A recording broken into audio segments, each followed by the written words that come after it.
ما هي أكثر 5 أشياء غريبة تحدث بالطبيعة؟ والله في كتير اشياء غريبة تحدث بالطبيعة. كثير. يلا. بس في ظاهرة المطر الأحمر موجودة بالهند بالمرتبة بالهند، الأولى. أيوة. صح.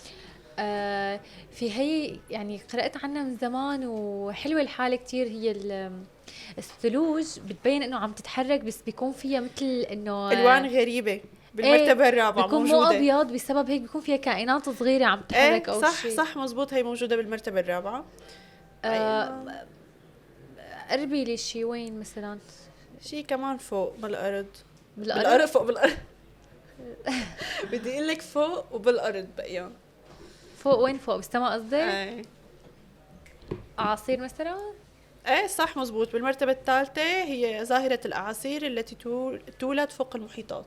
يلا بقيان تنتين، قولي وحدة ونخلي وحدة للجمهور. طب قولي وحده وخلي وحده شو احكي لك انا وحدة. طيب اوكي. في عنا بالمرتبة الثانية هي بالبرق الذي يضرب نفس المكان عدة مرات بالثانية. هي سهله بس ما خطر لي. ايه. وعنا بالمرتبة الخامسة حنخليها لكم بالجمهور. اوكي.